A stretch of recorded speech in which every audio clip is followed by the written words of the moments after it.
Hello, friends. I'm here to bring you a quick market update and let you know what's happening in Charleston, South Carolina.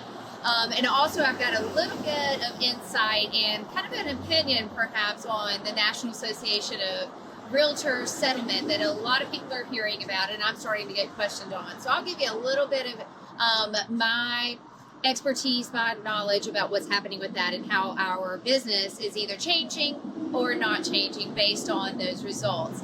But a little bit about the market right now. Charleston is hot. Listen, with interest rates, they have not changed. Last year, we were hearing a lot of projections that perhaps the interest rates would start ticking down this year. That has not really been the case. We're still sitting around 6.5%, and it's not projected that we're going to be taking those down anytime soon.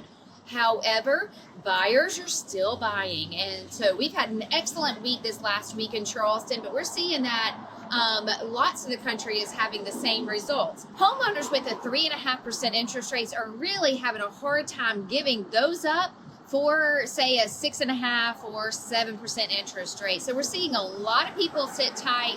Inventory is still a bit of a challenge, but those that are needing to get on the market to sell for one reason or another are having some successes in doing so. Just keep in mind that for every 1% tick up in interest rate is really impactful with 10% increase in purchase price.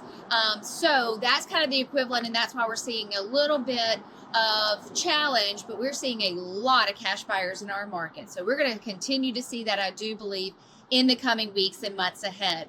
So back to that National Association of Realtors settlement that is projected to happen come July, and some changes that are likely to occur.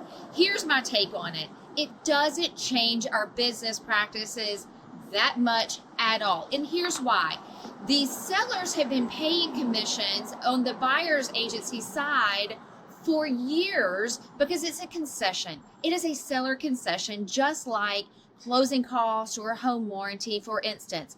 Our buyer's agency agreements here in South Carolina are written such that the buyer's responsible for paying their agent's commission.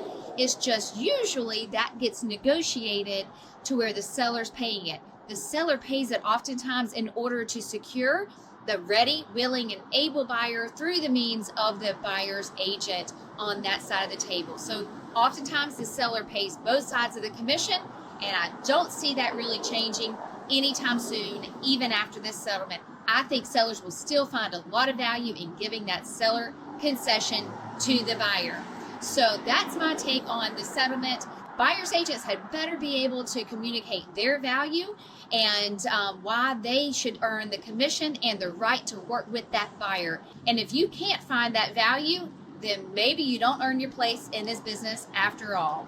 That's a hardship that we're going to be faced with a lot of our agents that are licensed. One of my teammates and I are going to make a video centered around this thought process here in just a minute, sharing what our value is to our clients. So in all good humor, keep an eye out for that video. If you're looking to buy, sell, or invest in the Charleston region, let me know. I'd be glad to assist.